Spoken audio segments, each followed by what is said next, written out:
Live on DSTV channel 421, GoTV 125, and around the world on myjoyonline.com. This is Joy News Prime with me, Carlos Kaloni. Coming up, John Mahama unveils a grand plan to proceed with a review of Ghana's constitution and hints of convening a national consultative dialogue to finalize the changes to the legal document. Also, do not despair. We'll keep your light on. President Mahama assures Ghanaians amid concerns about the potential power crisis. Threat of power outages. But my brothers and sisters, don't despair. Like I said, you elected us to solve the problems. And Minority Leader Alexander Afenyomarkin slams President John Mahama for thought appointment after the president nominated the first 3 ministers designated to serve in his cabinet. The names were read out by Mr. Speaker. He read out only 3 names. Mr. Speaker, this thoughts appointment is unacceptable. To region KJTR traders uneasy about recent market fires. In KJTR here are also apprehensive because in about 2 years ago, almost 2 years ago, there was a similar fire outbreak within the KJTR market. Almost 2 years down the line, repair works at the bench shops have not been done. And our traders at Race Course Market face a rising threat of armed attack. So my mum penny for a police form penny for say I fear assuming a good 4 miles solid no me and son. We are appealing to the Ghana Police Service to address this issue this year. We urge them to tighten security.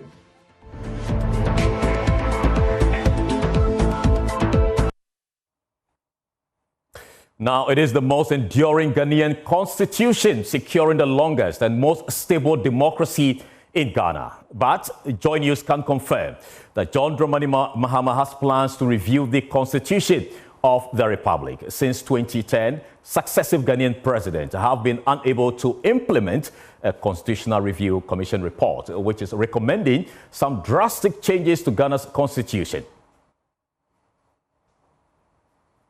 The new NDC administration is resolutely committed to strengthening our justice system to ensure judicial independence and address the systemic inequalities that currently exist. I can assure you that this administration will work tirelessly to ensure that every Ghanaian, regardless of your status or background, is treated with dignity and afforded equal protection under the law.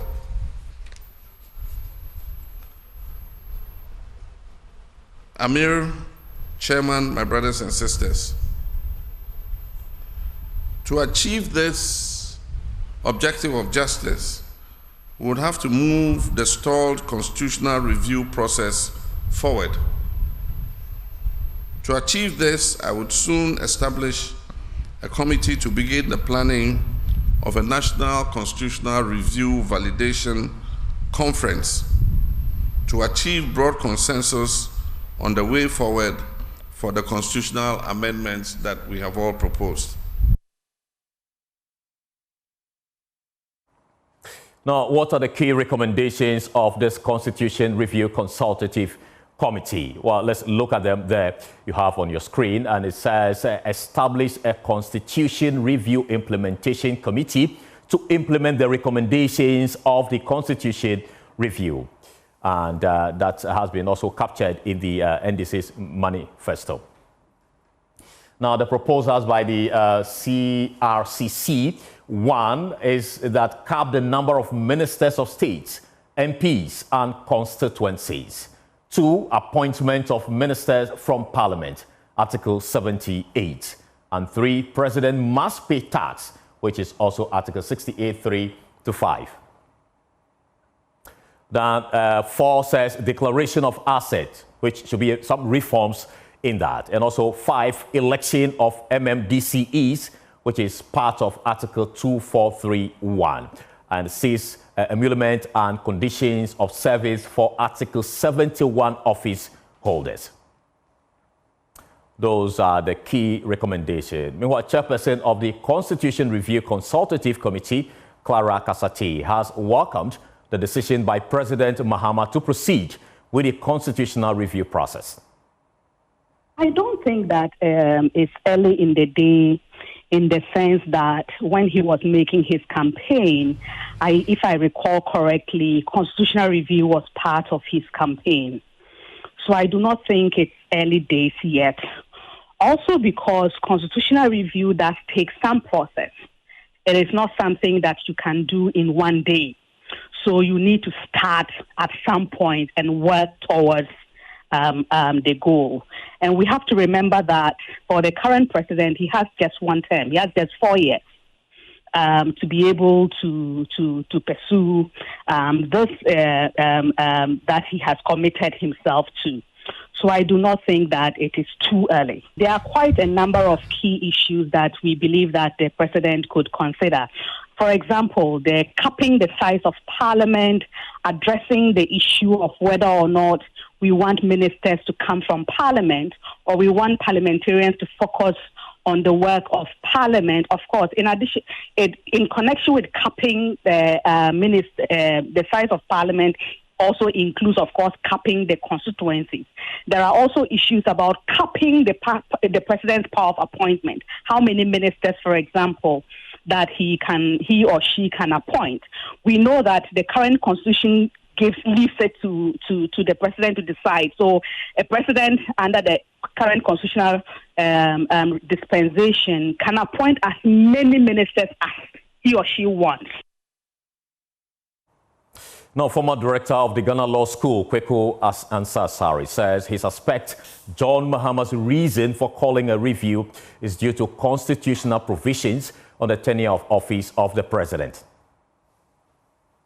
I suspect that this whole rush to establish or form a constitutional review commission is to tinker, with Article 60. Clauses 6 and 7. Mind you, Article 60, Clause 7 is applicable, to John Mahama, the current, president. Article 66 provides that whenever the president dies, resigns, or is removed from office, the vice president shall assume office as president for the unexpired term of office of the president with effect from the date of the death, resignation, or removal of the president. Then the key clause 7, quote, where the unexpired term served by the vice president under clause 6 of this article exceeds half the term of a president, the vice president is subsequently only eligible to serve one full term as president, unquote.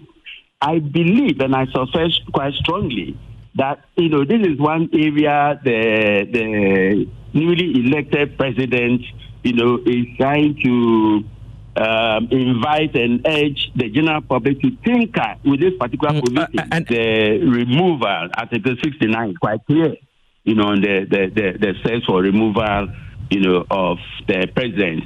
If we are honest to ourselves and we do follow, the procedure carefully spelled out, by the Constitution. Now, former Chief Justice Sophia Akuffo is also backing the calls for a review. Listen to it. I want to start off with the venerable former Chief Justice because you have quite, a depth of, and of course, fortunately, the first Deputy Speaker who is with us tonight. So let me start off with you. The President of the Republic, now the former President, Nana Addo Dankwa Akufo-Addo, says, Constitution is so perfect that it doesn't need to be reviewed. In fact, the Constitution being a living document has to be, it has to be nursed, it has to be nurtured, it has to be tweaked, it has to be massaged from time to time. We take a look to see whether it continues in every respect to suit the current day purposes. And there is nothing wrong with reviewing or revising a constitution to make sure that every provision serves the purposes of the people. So I'm fully in agreement with President Mahama that there should be a review. The process started over a decade ago. It's just unfortunate that it came to a, how would I say, an unceremonial pause, but we do need to take a second look at it. 33 years or so we have been working with this constitution. We need to acknowledge that there are certain parts that are not working the way we had anticipated it ought to work. And there are ways it can be better. And definitely, it's not a broken constitution, I fully agree. But the reason you take your car frequently and regularly to the workshop to service it is to make sure that at all times your car is fit for your purpose. Right. We'll have your thoughts on where we. Well, let's turn our attention to the power sector now, because President John Mahama has assured Ghanaians of a reliable electricity supply amidst concerns about a potential power crisis. Speaking during his first public engagement after being sworn in as Ghana's president at the 92nd Annual National Convention of Ahmadiyya Muslim Mission at Pomadze in the Central Region, he urged citizens not to lose hope, emphasizing that his government was elected to address challenges. He promised to ensure a consistent power supply and prevent doomsday. Let me give you examples of some of the challenges we face immediately. For instance, a planned shutdown of the West African gas pipeline was supposed to take place in October last year. At the intervention of this government, it was postponed till January. This is a long delayed maintenance and has to be urgently done. But what it means is that there will be no gas available for all our generating plants in the east of Ghana, that is the Tema Enclave, because it will have curtailed the gas coming from Nigeria and the gas that comes in the reverse flow from our gas processing plants in the west. And so it means that the thermal generating plants in the Tema Enclave would have no access to gas. And normally, to forestall blackouts because of the loss of almost 2,000 megawatts of power, we have to make provision for fuel. And this is light crude oil, heavy fuel oil, and distillate fuel. Unfortunately, enough provision was not made for this eventuality. When the fuel arrives, it takes time to import it, 3 weeks to place an order and get it delivered. And when it arrives, you have to treat the fuel for another week and a half to make it ready for use in the generating plants. And so there's a threat of power outages. But my brothers and sisters, don't despair. Like I said, you elected us to solve the problems, not to put the blame on anybody else or to shoulder you with those problems. And so yesterday I called a meeting of all the stakeholders in the electricity value chain. And they have been sitting since yesterday to today to come out with innovative solutions so that we're able to keep the lights on. And so I can assure you, with some of the ideas they've come up with, we would make sure that your lights stay on and that we do not have doomsday, as you popularly call it.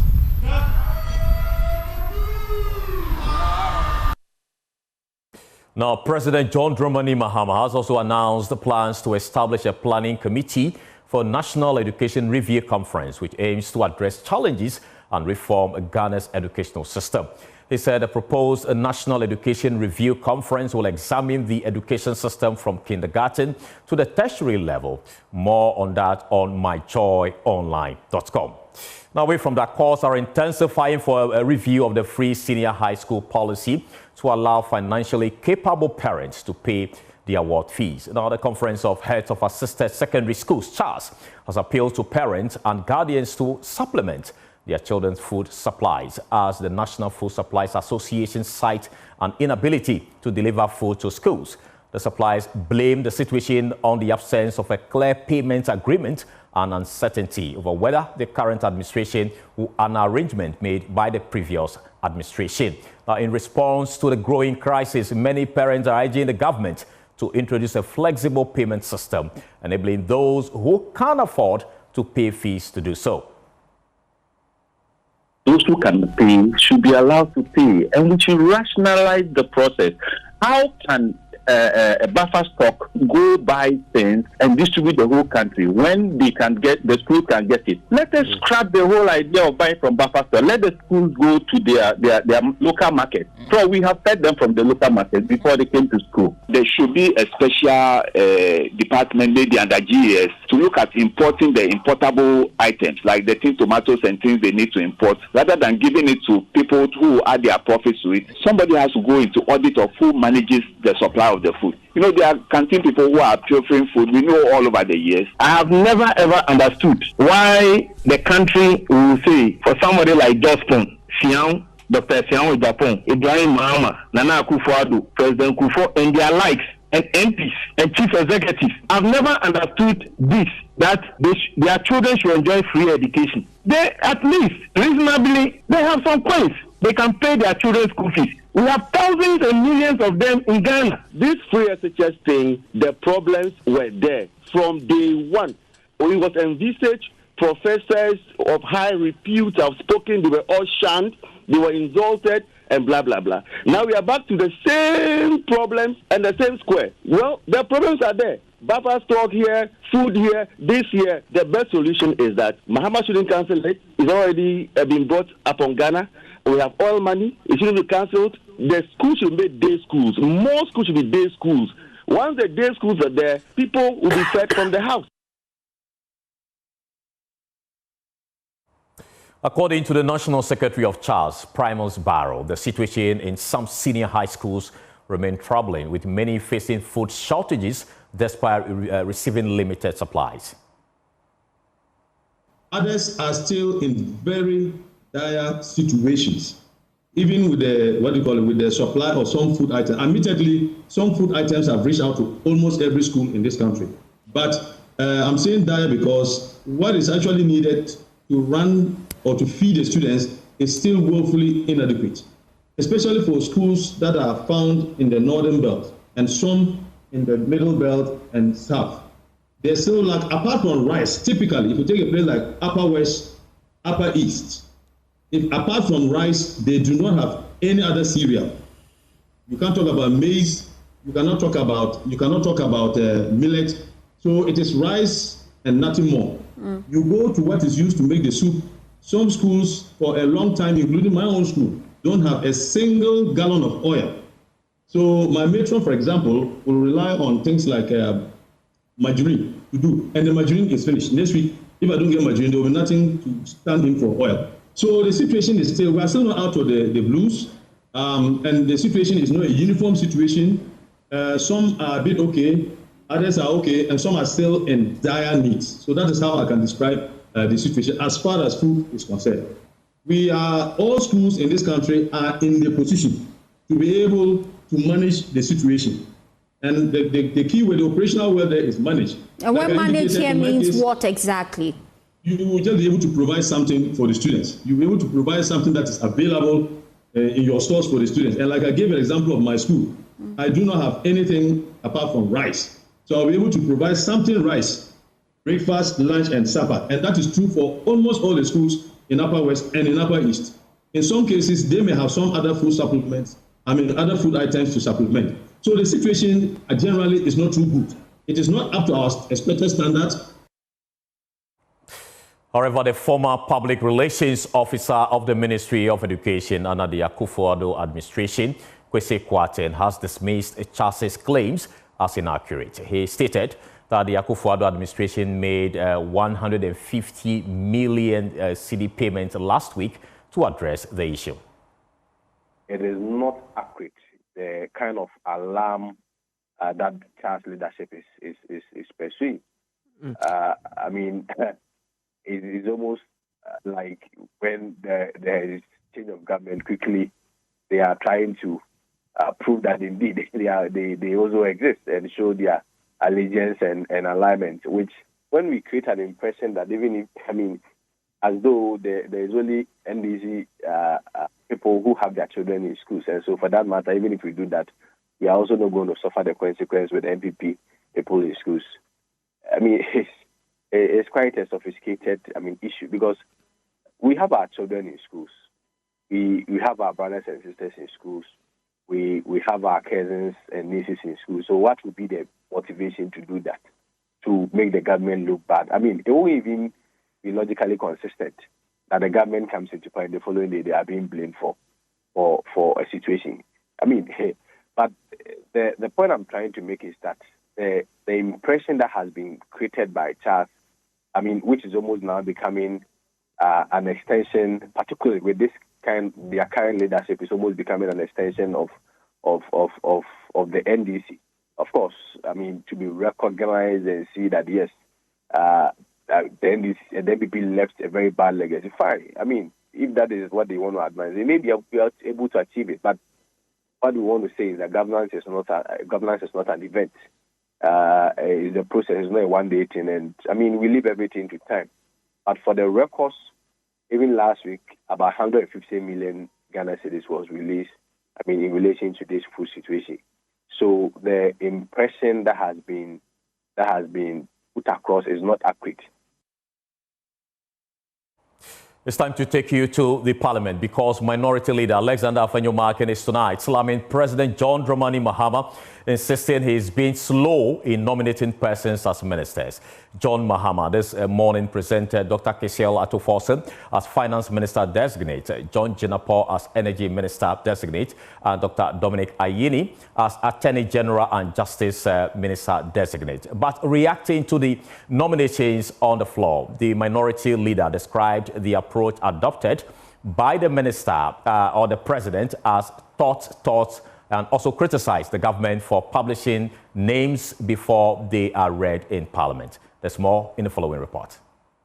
The first set of ministerial nominees by John Dramani Mahama has been received by Parliament, with the Speaker announcing the three persons: Finance Minister Designate, Energy Minister Designate, as well as the Attorney General and Minister for Justice Designate, and referred to the Appointment Committee of Parliament, but not without some little controversy as usual from Parliament. The Minority Leader Alexander Afenyo-Markin said the President is simply doing thought appointment, and he expects that John Dramani Mahama will bring the full complement of his cabinet and ministerial nominees to Parliament as soon as possible. When the names were read out by Mr. Speaker, he read out only three names: the Finance Minister Designate, the Energy Minister Designate, and the Attorney General and Minister of Justice Designate. Mr. Speaker, this thought appointment is unacceptable. When at the rate of the ministers, you must be ready. We want to hear Ama Kofi Bua. We want to hear Agric. We want to hear Agric Ministry. Honorable Eric Opoku. Honorable Leader. Honorable Eric Opoku. Honorable Minority Leader. We want to hear Agric Ministry. We want to hear roads and highways. Honorable Minority Leader. We want to hear lands and natural resources. Honorable Minority Leader. Education. Minority Chief Whip Frank Anodompre is also promising that his side will be rigorous in the vetting process. We on the minority side will be ready for you at the Appointment Committee. We want to caution your nominee to come prepared. It's not going to be business as usual. Come prepared. I hope you'll be prepared when you appear before the Appointment Committee. But the majority leadership have been taking aim at their colleagues on the other side in terms of how they are running commentary on some of these issues in Parliament. we've been indulging him because we understand this difficult transition. And we believe that we should allow him to basically bring out all the pains of losing. But we want to remind him that his responsibility is to ensure that the business of this house flows. And we expect you to be productive. We expect you to cooperate as we did to ensure that government business is done.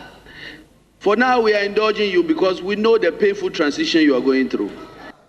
Parliament has now agreed that once they are on break between now and the 21st of January, if any more appointment come from the president, they will refer same to the appointment committee, even when it has not been read on the floor as is mandated by the standing orders. The standing orders, those strict rules have now been suspended to allow the speaker to make that referral to the appointment committee as soon as it's hit the speaker's desk.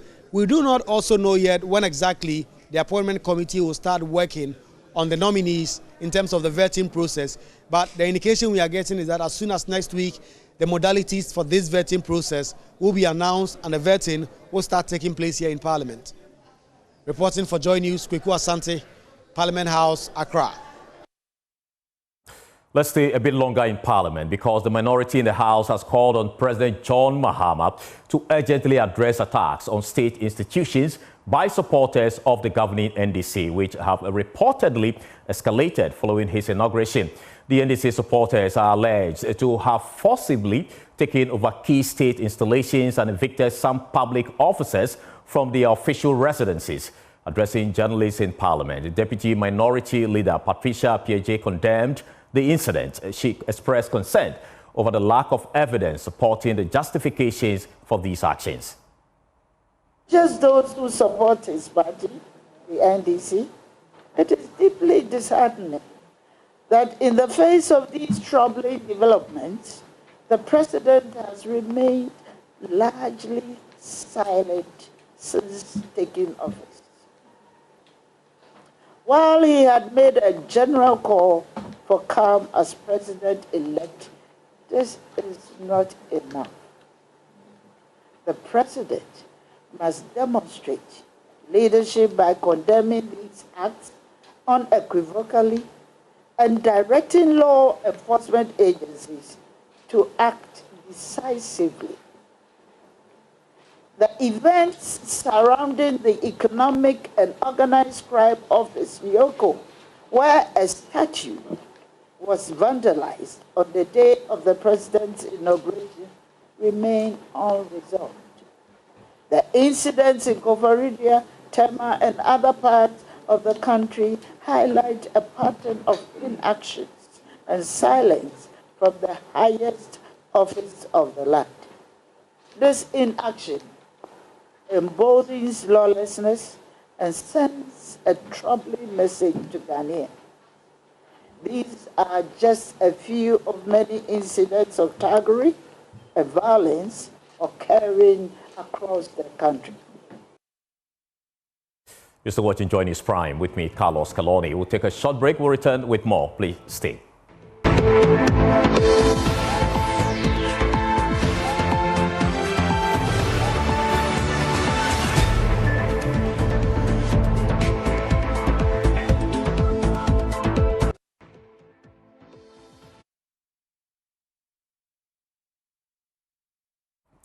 Welcome back and thank you so much for staying with us here on Joy News Prime. Let's take you to the Ashanti region because traders at the KGTR market in Kumasi are uneasy about the recent fire outbreaks in some big markets in the country earlier this month.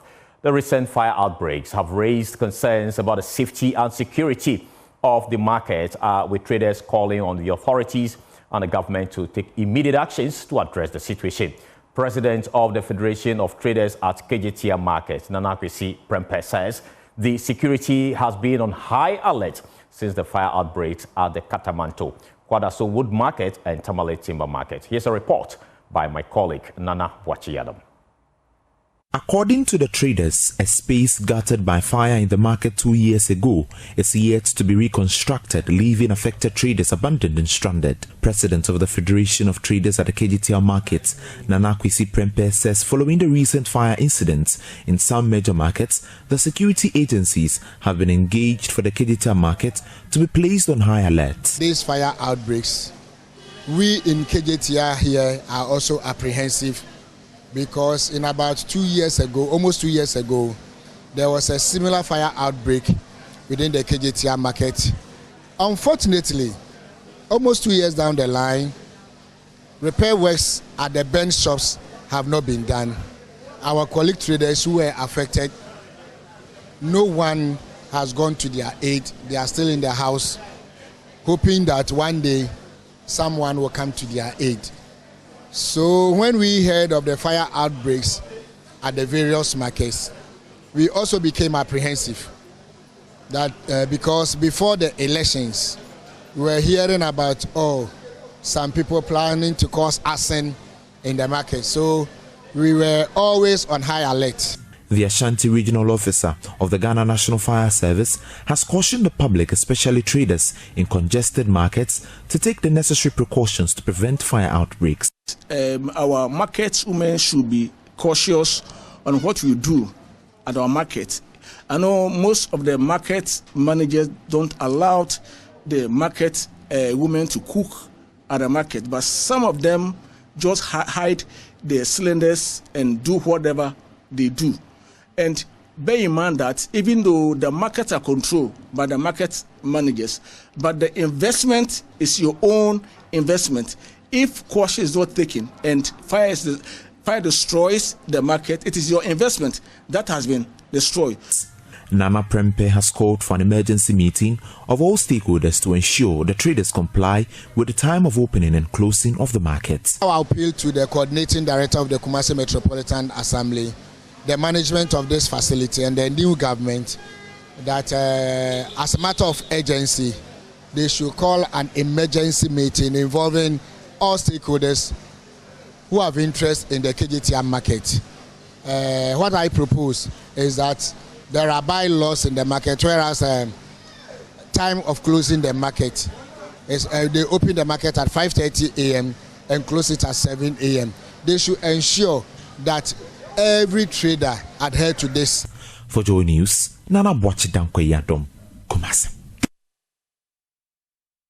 Still in Kumasi, traders at the racecourse market say they have become a frequent target of armed thugs and attempted kidnappings in recent weeks. According to them, their lives are at risk as they are attacked at gunpoint and robbed by money and other valuables. Now, the situation has become increasingly terrifying, especially for women who rise early to balance their livelihoods and family responsibility. Mahmoud Nuruddin spoke to victims of these attacks and filed the following report. Brown coffee, gari, nido, sugar, oats. In a shocking incident, Rose Ekia Brobe, a trader at the racecourse market, was attacked by armed men while in a taxi cab. She was robbed of her 60,000 cedis. Maybe a racecourse, Medru Kenke Junction.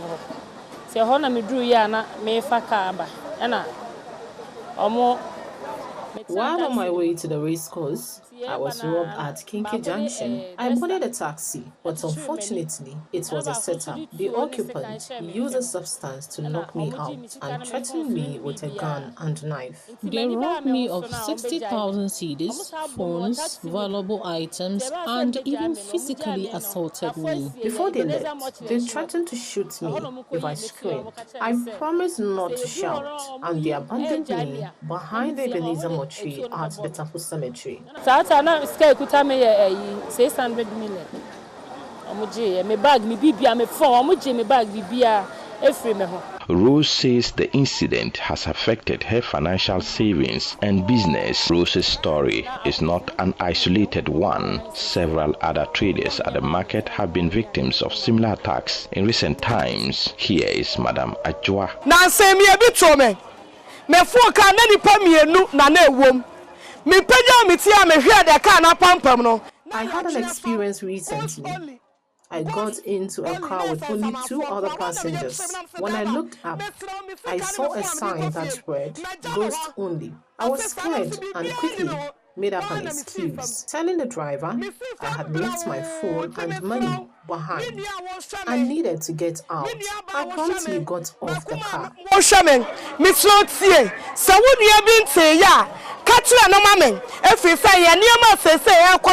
In a particularly alarming incident, 2 traders were recently targeted in an attempted kidnapping along the Mampong Road. The traders had requested a lift from a car near Meduma, planning to head to Racecourse Market. However, the driver and a suspected accomplice drove them towards the Mampong stretch instead of the intended Kumasi route. Thankfully, good Samaritans intervened, rescuing the traders. The situation has caught the attention of the Queen Mother of the Racecourse, Bantima and Swami markets, Nana Chiwa. Alarmed by the rising insecurity, she is calling for increased security measures to protect the traders.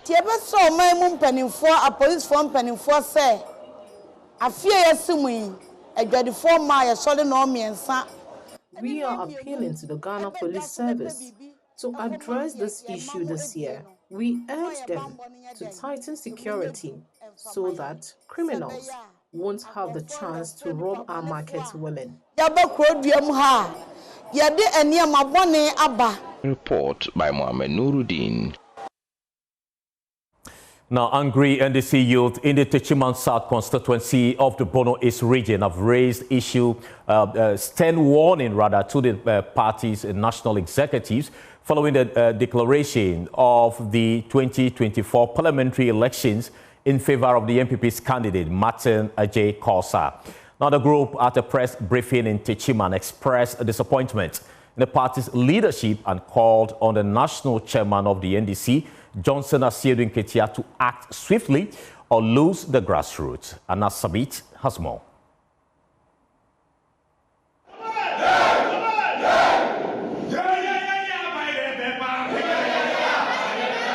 These are angry NDC youth in the Techiman South constituency of the Bono East region, registering their displeasure about some recent happenings within the party at the local level in relation with the Techiman South parliamentary seat, which has been lost to the NPP after a High Court order granting the Electoral Commission a chance to have a second recollation exercise in Accra.